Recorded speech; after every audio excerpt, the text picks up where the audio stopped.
Romanos 15, 13, só um versículo. Eu convido a igreja para lermos juntos, todos juntos, esse versículo. Romanos 15, 13. Leiamos. E o Deus da esperança vos encha de todo gozo e paz no vosso crer, para que sejais ricos de esperança no poder do Espírito Santo. Que o Senhor nos abençoe, com a porção lida da sua santa e gloriosa palavra. Amém. Meus amados irmãos, eu gostaria de iniciar fazendo uma pergunta para os vossos corações, para o silêncio dos vossos corações. Em que está pautada, em que está baseada a sua esperança? Sobretudo em um ano que estamos iniciando. Estamos no início do ano e é natural de cada um de nós fazermos planos para um novo ano. Temos os nossos planos, os nossos sonhos, as nossas esperanças. Em que está baseada a sua esperança? O que é ter esperança? O que significa a palavra esperança? Esperança é ter fé e acreditar que algo realmente acontecerá. O apóstolo Paulo vem falar no seu livro, aliás, na carta que ele escreve aos Romanos, mas não só ele. Ele vem falar em Romanos, capítulo 1, verso 17, que o justo viverá pela fé. Portanto, temos que colocar fé na nossa esperança. O profeta Abacuque, no seu livro, capítulo 2, verso 4, também vai falar de o justo viverá pela fé. O autor aos Hebreus, no capítulo 10, verso 38, vai repetir a mesma frase. Portanto, irmãos, precisamos realmente viver pela fé e, como vamos falar de esperança, colocar cada dia mais, sobretudo nesse ano que se inicia, a nossa esperança. Geralmente fazemos planos, como eu falei, que seja na área material, financeira, que seja na área matrimonial. No início do mês eu consultei um irmão jovem que está almejando o matrimônio. Perguntei a ele quando seria o casamento. Ele disse, se Deus quiser, esse ano, daqui para o final do ano. Graças a Deus pela sua esperança, pela sua fé em adquirir o seu matrimônio esse ano. Então, cada um de nós fazemos nossos planos.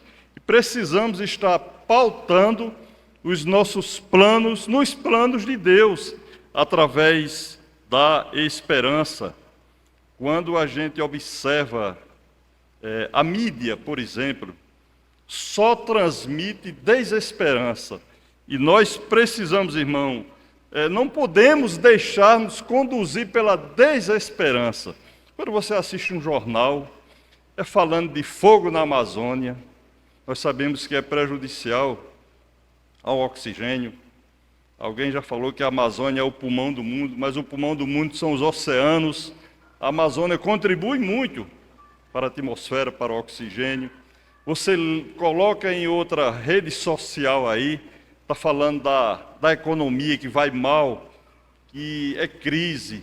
Coloca em outra comunicação, fala de guerra, de Rússia, Ucrânia, Israel e Hamas. Então, a mídia, geralmente, dia após dia, só nos transmite desesperança. Mas quando a gente observa a palavra do Senhor, quando nos concentramos na palavra do Senhor, aí sim, encontramos esperança para um novo ano, uma nova vida, porque a nossa vida se renova através da palavra de Deus, diariamente em Cristo Jesus. Eu gostaria que os irmãos observassem um texto no Salmo 71, o que Davi vem falar em relação à esperança. Salmo 71, versos 5 e 6. Veja essa nota de Davi em relação a esperar no Senhor, a estar pautado nos preceitos, nos planos de Deus. Salmo 71, versos 5 e 6, vai nos dizer: pois tu és a minha esperança, Senhor Deus, a minha confiança desde a minha mocidade. Em ti me tenho apoiado desde o meu nascimento. Do ventre materno tu me tiraste. Tu és motivo para os meus louvores constantemente. Observamos aqui um grande homem de Deus, um homem segundo o coração de Deus, que a esperança dele estava no Senhor, não apenas naquele momento que ele estava vivendo. Ele disse, desde jovem, desde criança. Não foi à toa que o Senhor chamou Davi para ser rei. E não chamou quando ele já era um homem amadurecido. Chamou quando era jovem ainda, adolescente, para ser ungido como rei. Porque aquele homem teve uma vida pautada no Senhor, esperando no Senhor. Desde criança, ele estava conectado direto com o Senhor e tinha uma viva esperança na presença do Senhor. Portanto, meus irmãos, precisamos cada dia mais aumentar a nossa fé nos nossos planos, nas nossas esperanças, que ela será cumprida segundo a vontade do nosso Deus. E olhando aqui para a luz desse texto que lemos, Romanos capítulo 15, verso 13, vai nos dizer mais uma vez, e o Deus da esperança vos encha de todo gozo e paz no vosso crer. Veja que há duas palavras aqui que se completam. O Deus da esperança nos encha de gozo e paz. Não pode ser só gozo ou só paz. Precisa ser de gozo e paz. Gozo significa alegria, regozijo. Eu não posso ter alegria sem ter paz. Posso passar o dia alegre, mas quando chegar a noite que me lembrar das atribulações, das tempestades, eu não vou ter paz no meu coração. Eu também não posso ter paz sem alegria. Posso passar um dia em paz, mas a tristeza vem quando não existe alegria na nossa vida. Portanto, gozo e paz são duas palavras que se completam. Paulo vem dizer, para que sejais rico de esperança no poder do Espírito Santo. Então, a nossa esperança está em Deus. Respondendo à pergunta do início, a nossa esperança está totalmente em Deus. E mais, está em Deus, mas no final ele diz que tem a manutenção do Espírito Santo. Lá em Gênesis 1:1, que diz que Deus criou os céus e a terra. Mas no final do versículo 2 vai dizer, e o Espírito Santo pairava sobre a terra. Ou seja, o Espírito Santo é a ordem de Deus, é o Consolador, que assim falou Jesus Cristo, é aquele que ordena, que mantém o mundo inteiro, a nossa vida e, sobretudo, a nossa esperança. Portanto, Deus é o Deus da esperança, mas o Espírito Santo está patente para trabalhar a esperança nas nossas vidas. Louvado seja o nome do Senhor, que nós temos esse Consolador. Jesus Cristo, quando se reuniu com os apóstolos, que ia deixar fisicamente ali aqueles irmãos, ele falou lá em João capítulo 14, verso 26, mas o Consolador, o Espírito Santo, a quem o Pai enviará em meu nome, vos ensinará todas as coisas e vos fará lembrar de tudo o que tenho dito. Portanto, irmãos, você tem ao seu lado, você tem habitando em você o Espírito Santo para vivificar, fortalecer e te encher de esperança e fazer com que a sua esperança seja concretizada na presença do Espírito Santo. Então, nós observamos nesse texto aqui, Paulo fazendo uma classificação de Deus. Como é que Paulo classifica Deus? Ele classifica Deus como Deus da esperança. Outros homens, outros escritores, ungidos pelo próprio Espírito, fizeram outras classificações. Na verdade, os preceitos de Deus são muitos, são indizíveis. Mas o apóstolo Pedro, capítulo 1 Pedro 5,10, vai dizer que Deus é o Deus de toda graça, aquela graça misericordiosa que salvou a mim, que salvou a você. Deus é o Deus de toda graça. O próprio apóstolo Paulo, em 1 Coríntios capítulo 13, verso 11, ele vai dizer que Deus é o Deus do amor. é o único amor verdadeiro. Vale salientar e compreendermos que o amor verdadeiro só o de Deus, porque lá em Isaías capítulo 49, verso 15 diz: se uma mãe ou se uma mulher esquecer o seu filho que amamenta, o seu filho do ventre materno, todavia o Senhor jamais esquecerá de ti. Então o amor verdadeiro é o de Deus, porque nós observamos aqui, entre nós, aqui na terra, que o maior amor é de uma mãe. Mas se essa mãe falhar no seu amor, que ela falha, nós temos observado alguns relatos, Deus jamais falhará no seu amor, porque o amor de Deus é verdadeiro. Mas ainda, o autor aos Hebreus vai classificar Deus, lá em Hebreus capítulo 13, verso 20, como Deus da paz. Só Ele pode produzir a verdadeira paz para com as nossas vidas. Ainda Paulo, em 2 Coríntios 1:3, vai dizer que Deus é o Deus da consolação. Aqui em Romanos 15:5 ele diz que é o Deus da paciência. Mas esse texto que acabamos de ler, ele vai dizer que o Deus é o Deus da esperança. Portanto, toda a sua esperança para esse ano e para a vida inteira, que esteja pautada no Senhor, na pessoa de Cristo Jesus, mantida pelo Espírito Santo de Deus. E no primeiro ponto da nossa mensagem, vamos observar alguns textos. No primeiro ponto da nossa mensagem, eu gostaria que os irmãos voltassem um pouquinho aí suas Bíblias, em Romanos capítulo 8, só voltar um pouquinho, Romanos capítulo 8, para tratarmos do primeiro ponto. Primeiro ponto da nossa mensagem: no mover da esperança, Deus é por nós. Romanos capítulo 8, versículos 31 e 32. No mover da esperança, Deus é por nós. Romanos 8, 31 e 32, que vai nos dizer: que diremos, pois, à vista dessas coisas? Se Deus é por nós, quem será contra nós? Aquele que não poupou o seu próprio filho, antes por todos nós os entregou, porventura não nos dará graciosamente com ele todas as coisas? Portanto, se Deus é por nós, quem será contra nós? Irmãos, lendo um texto desse, ouvindo uma mensagem dessa, nós ficamos destemidos. É para ficar destemidos, quer dizer, valente, corajoso. Quando você lê essa palavra, vê esta palavra, que Deus é por nós. Por que Ele é por nós?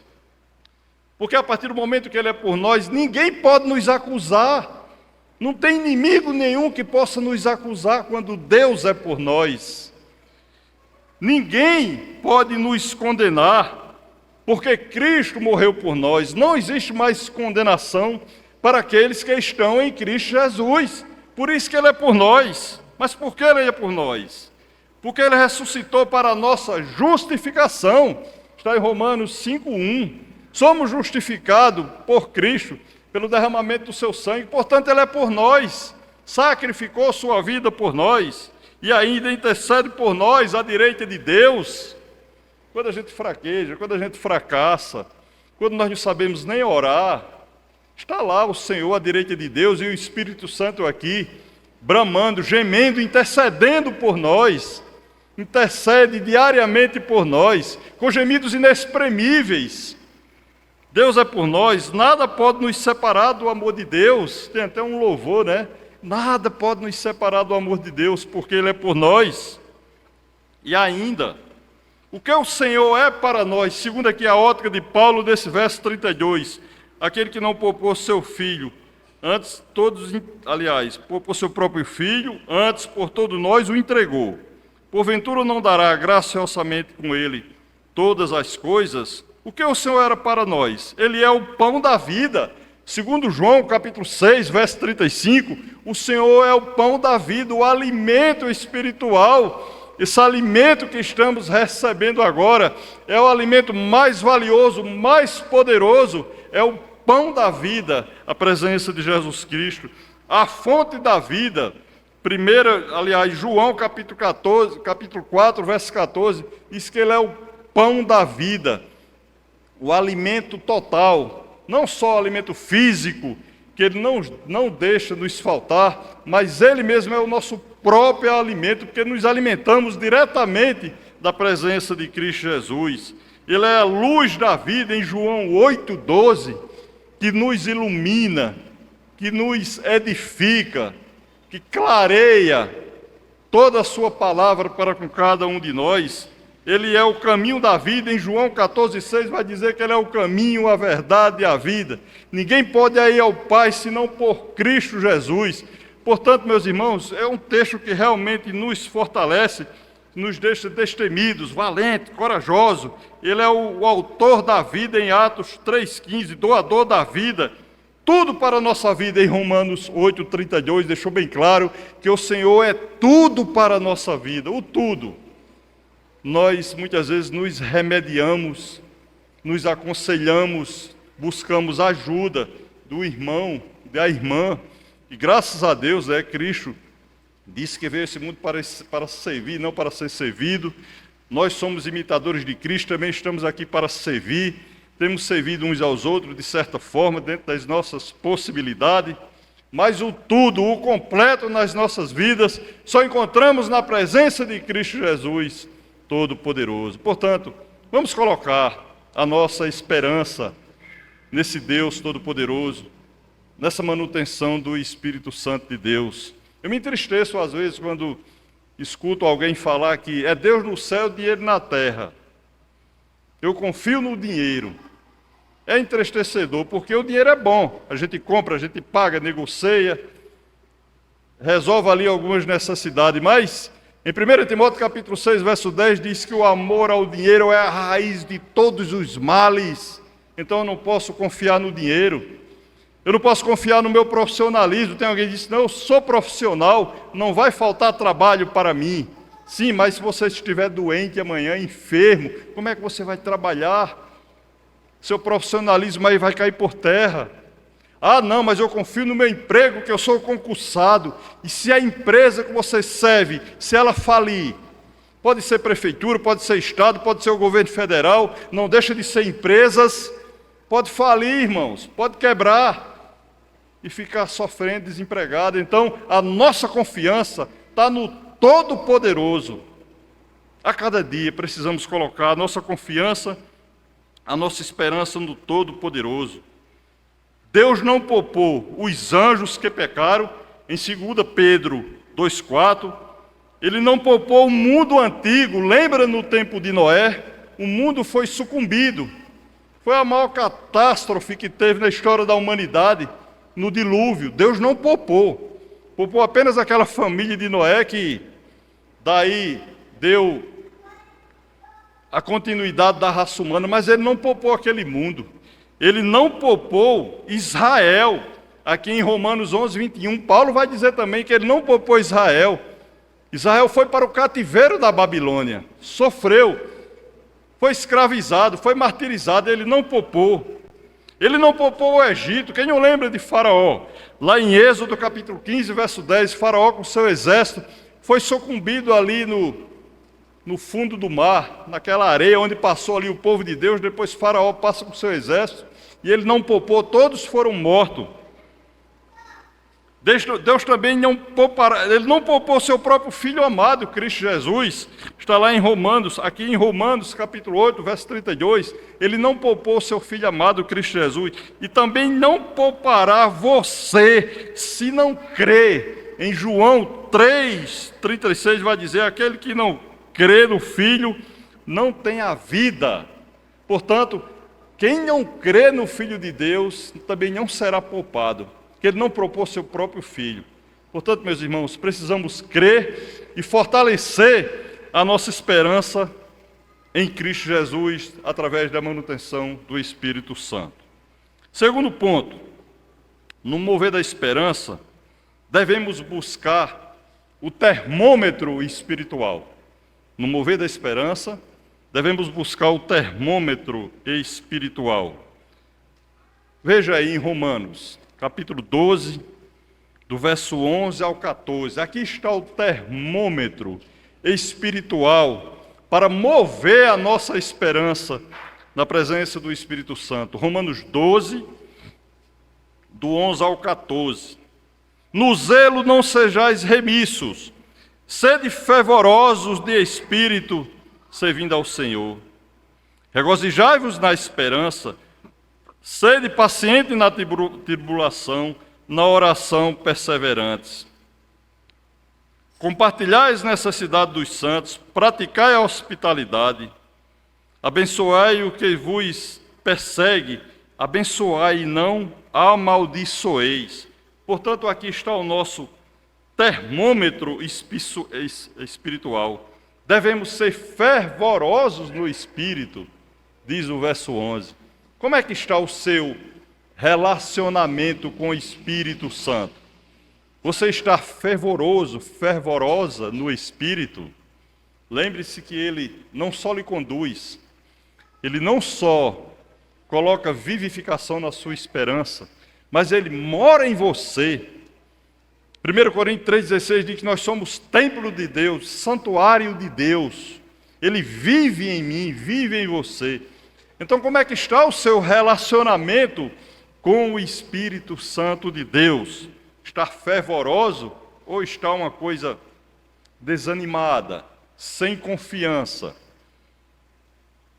Precisamos ser fervorosos, buscar o Espírito Santo, ativos no serviço. Aqui no verso 11 vai dizer ativo no serviço, zelo na obra de Deus. Obra de Deus, irmãos, tem que ser feita com zelo. Isso vai do pastor ao mais novo irmão que está frequentando a igreja. Todos precisam fazer a obra de Deus com muito zelo, com muito afinco, com muita dedicação. Ser fervoroso do Espírito, tudo isso contribui para que Deus esteja nos ajudando nos nossos planos, nas nossas esperanças. Precisamos ser ativos no serviço, diz aqui Romanos 12, 11. Alegre na esperança. O que adianta eu ter esperança com algo que poderá acontecer na minha vida? Eu tenho esperança, mas eu não tenho alegria nessa esperança. Como é que eu vou cultivar, trabalhar com essa esperança sem ter alegria? Portanto, o verso 12 vai dizer aqui, bem claro, regozijai-vos na esperança, tenha alegria. Certamente acontecerá, certamente Deus te abençoará quando você tem alegria naquilo que você espera. Louvado seja Deus, nós só esperamos coisas boas na presença do Senhor, e o Senhor não quer nenhum mal para cada um de nós, sobretudo quando estamos na presença dEle. E ainda, pacientes na tribulação. Romanos 12, 12 vai dizer, certamente, irmãos, mesmo com a nossa esperança em dia, com a confiança na esperança no período deste ano, vamos ter tribulações. Vai acontecer, porque Jesus Cristo deixou bem claro que no mundo tereis aflição. Você pode viver 100 anos. Todo ano vai ter também as tribulações. Mas o que é que acontece? Precisamos ser pacientes nessas tribulações, ter paciência, esperar no Senhor. E diz mais, para completar essa nossa paciência, perseverantes na oração, aqui no verso 12. Perseverante na oração, não só aquela oração que fazemos ali no dia a dia. Infelizmente, muitas vezes fica só na hora do alimento. Temos que separar um momento todos os dias para a oração, não só vir para o culto de oração, que é essencial, precisamos estarmos no culto de oração, que infelizmente é uma das reuniões mais negligenciadas, são as reuniões de oração. Está faltando perseverança nas igrejas em relação à oração, mas tirar um momento de oração, lembra de Daniel? A cada dia ele tirava 3 momentos para a oração. Muitas vezes o irmão está passando uma dificuldade, sobretudo física, enfermidade. Irmão, ore por mim. Nós temos que orar mesmo.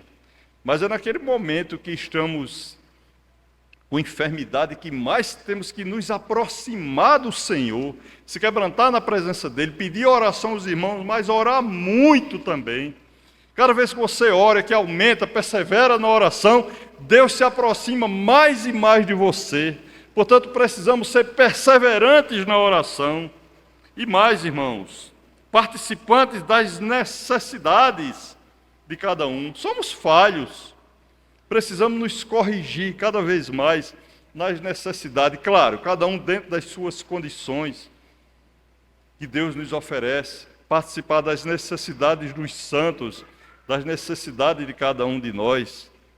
É difícil o momento que vive nossa cidade, o nosso país, o mundo inteiro. Existe muita crise, muita dificuldade, mas cada um fazendo um pouquinho, sendo participantes das necessidades, certamente está agradando ao coração de Deus, abrilhantando os olhos do Senhor, sempre abençoando. Veja esse verso 14 que lemos. Abençoai aos que vos perseguem, abençoais e não os amaldiçoeis. Será que a palavra de Deus se contradiz? Estamos observando tanta maldade e as pessoas, além da violência tremenda no mundo inteiro, buscando a vingança, em vez de abençoar. Ah, fulano falou de mim, me ofendeu, fez algum mal, vá orar por ele. Faça um propósito de oração na vida daquela pessoa que de repente esteja lhe ofendendo. Abençoa aquela pessoa através da oração, do quebrantamento, do perdão. Então, certamente, a nossa esperança vai ficar em dias na presença de Cristo Jesus Todo-Poderoso. Terceiro ponto, a esperança é movida pelo Espírito. Já falamos isso, mas precisamos comprovar na palavra que a esperança é movida pelo Espírito. E o apóstolo Paulo vai dizer aqui, em Romanos 5:5, observe mais uma vez, bem pertinho, Romanos capítulo 5, verso 5, a esperança é movida pelo Espírito. Romanos 5:5. Ora, a esperança não confunde, porque o amor de Deus é derramado em nosso coração pelo Espírito Santo que nos foi outorgado. Então, meus amados irmãos, como eu falei no início, temos o Espírito Santo como nosso arrimo, como a nossa sustentabilidade. É o Espírito Santo que realmente fortalece a esperança. Ele fez de nós novas criaturas. A nossa esperança já começou quando nos convertemos. Aliás, quando o Senhor nos chamou para a conversão. Quando nos passamos a ser novas criaturas. Ele concede a vida, está lá em 1 João 5,12. Dá a paz com Deus. Traz o amor de Deus aqui em Romanos 5,5. Dá a certeza de sermos filhos de Deus. Liberta da condenação eterna. Portanto, o Espírito Santo realmente está ao nosso favor. É a grande sustentabilidade, a grande ordem de Deus para com as nossas vidas. Só para lembrar algumas coisas que o Espírito Santo faz, que muitas vezes passamos despercebidos. Ele bloqueia a ação do anticristo. 2 Tessalonicenses 2,7. O Espírito Santo bloqueia a ação do anticristo. O inimigo de nossas almas não nos toca, porque o Espírito Santo bloqueia a ação. A palavra de Deus diz que Jesus está ao nosso redor e o diabo ao del redor. Ele não pode ultrapassar a barreira de Cristo Jesus Todo-Poderoso. Ele bloqueia a ação do anticristo. Muitas vezes, irmão, não percebemos, mas estamos ali orando, buscando a Deus, e Ele lutando pelas nossas vidas, para que o anticristo jamais toque as mãos em nossas vidas. Ele habita nos filhos de Deus, diz aqui em Romanos 5,5. Ora, a esperança não confunde, porque o amor de Deus é derramado nos nossos corações pelo Espírito Santo, que foi outorgado, foi carimbado, foi autenticado. Nós somos filhos de Deus, habitamos em Deus e o Espírito Santo está ao nosso favor. Cristo Jesus como nosso advogado. Ele sela os crentes, lá em Efésios, Paulo falando em Efésios 1,13, depois que você ouve a palavra, é selado, acredita na palavra da verdade, é selado pelo Espírito Santo de Deus. Ele sela os crentes através do seu poder. Ele batiza e enche os crentes em 1 Coríntios 12, 13. Portanto, nós temos aqui o Espírito Santo como realmente uma esperança que jamais irá nos confundir. Muito pelo contrário, irá nos fortalecer na presença de Cristo Jesus Todo-Poderoso. Em quarto e último lugar, o Espírito, a esperança no Espírito produz a vida eterna. Se você acha que está pouco, todas as esperanças, porque nós temos esperança, só que no passado tivemos a esperança e algumas esperanças, alguns planos, alguns sonhos foram concretizados em nossas vidas. Mas muitas vezes achamos pouco, queremos mais. O homem tem essa dificuldade de sempre querer mais e mais.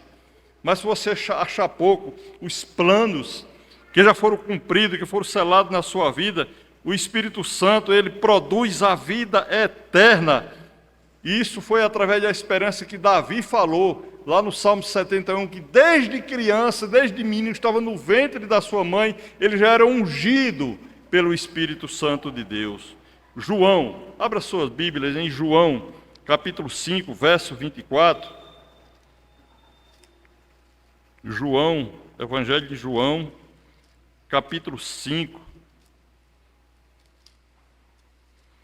verso 24, que ele produz a vida eterna do Espírito Santo.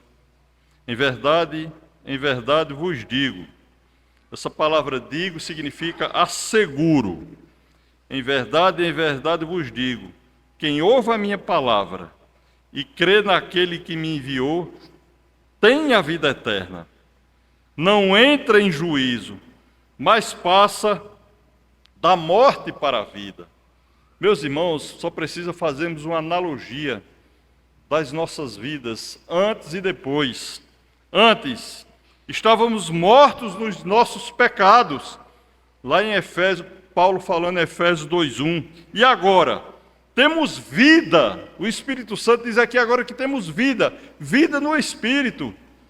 Só isso nos bastava. Estávamos mortos, escravizados através do pecado. Mas agora temos vida. Vida eterna. Vida em abundância. Antes estava debaixo da ira de Deus. Mas agora, em João 3,36, estamos livres da ira. Lá em 1 Tessalonicenses 1,10 também vai falar, estamos livres da ira. Tudo isso é a ação do Espírito Santo de Deus. Produz vida eterna. Nós não precisávamos mais ter outras esperanças terrenas. Não precisava, porque já temos a vida eterna. Já temos tudo. Já temos o norte para onde iremos. A glória celestial do nosso Deus, essa deve ser nossa, no final de tudo, a grande esperança. Sabemos que vamos morar na casa celestial para sempre, frente a frente com Cristo Jesus. Só aí bastava. Não precisava mais ter tanta preocupação, porque é do ser humano, característico do ser humano, ter a preocupação com essa esperança terrena. E não é pecado ter sua esperança, mas, louvado seja Deus, já temos o grande fortalecimento de um dia estarmos frente a frente com Cristo Jesus. Antes condenados por causa da incredulidade, em João 3,18, agora justificado pela fé. Paulo vai falar em Romanos 5,1. Estávamos condenados, agora justificados. Esperança viva, esperança eficaz, esperança concretizada em nossas vidas. Antes debaixo do pecado, Gálatas 3,22, agora livres do pecado, Romanos 6,14, vai dizer que estamos livres do pecado. Ainda acontece o pecado conosco? Claro, estamos na carne, essa carne pecaminosa. O que é que a carne pede?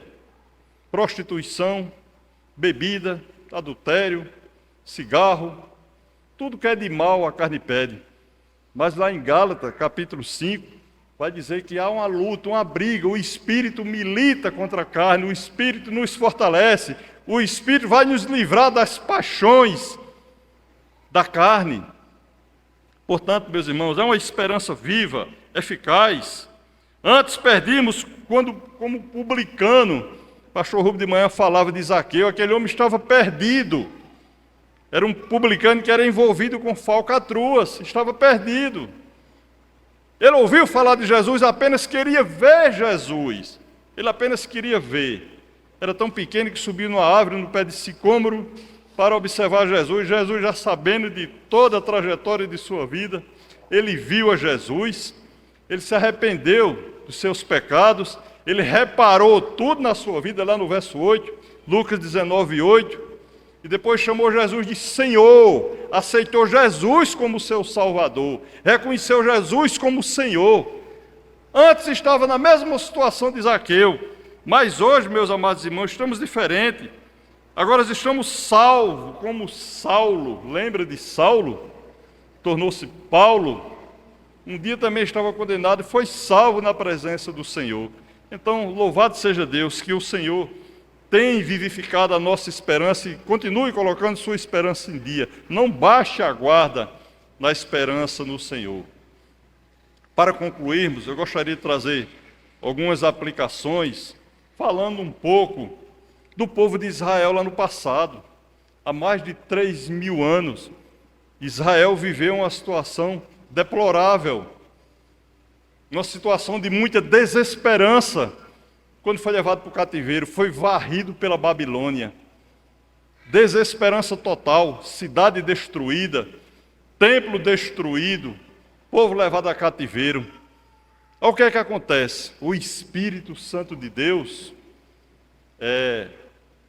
interpela ao profeta Ezequiel, leva no Espírito Ezequiel para um vale de ossos secos, Ezequiel capítulo 37, e pergunta: filho do homem, esses ossos podem reviver? Diz o texto que eram ossos sequíssimos, não tinha possibilidade de vida, era um vale, onde sepultava pessoas coletivamente. Esses ossos eram velhos, sequíssimos. Ele disse: Senhor, o Senhor sabe. Então profetiza, filho do homem, para que esses ossos revivam. Eu estou parafraseando aqui o texto. E esse homem profetizou no Espírito, e aqueles ossos começaram a se juntarem, criar tendões, criar pele, até formar ali aquelas pessoas. Esse trecho traz uma lembrança, um ensinamento de vivificação para com as nossas vidas. O Senhor estava mostrando a Ezequiel que o povo seria vivificado, a vida daquele povo seria vivificada, transformada. E o Espírito Santo e o Deus que estava ali com Ezequiel é o mesmo que está conosco hoje, que nos traz transformação, vivificação. Espere no Senhor. Seus projetos serão cumpridos segundo a vontade de Deus, segundo a sua esperança no Deus que pode tudo e na manutenção do Espírito Santo.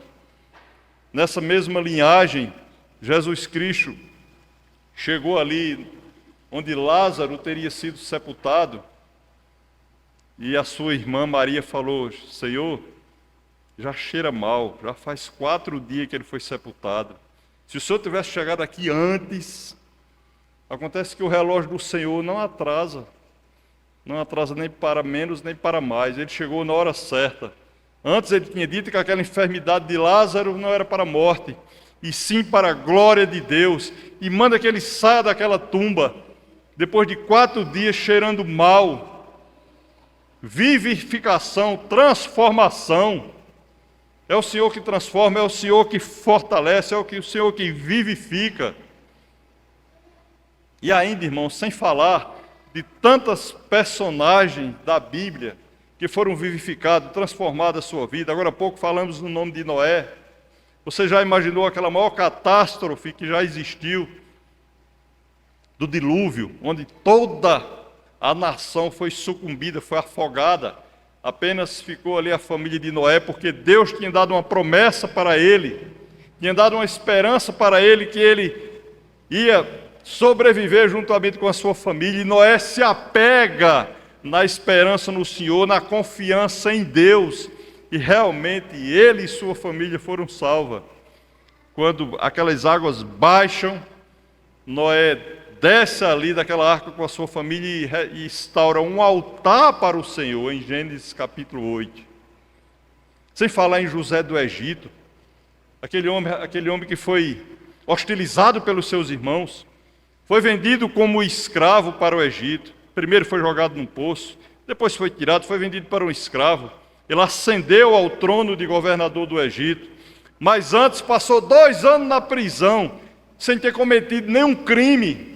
Mas ele esperava no Senhor, ele confiava no Senhor, ele não arredou o pé de buscar os preceitos do Senhor.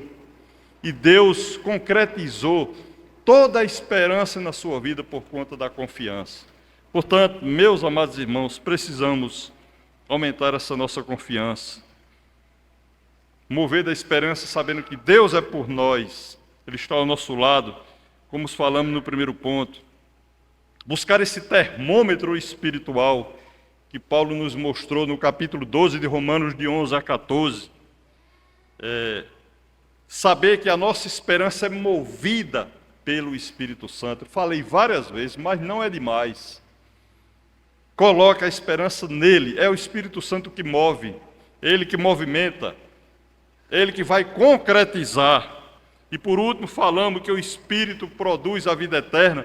Se não bastasse, ou se achasse pouca, as esperanças que são concretizadas na nossa vida terrena, temos a vida eterna na presença de Cristo Jesus Todo-Poderoso. É a grande esperança, a grande segurança que o próprio Deus falou na sua palavra.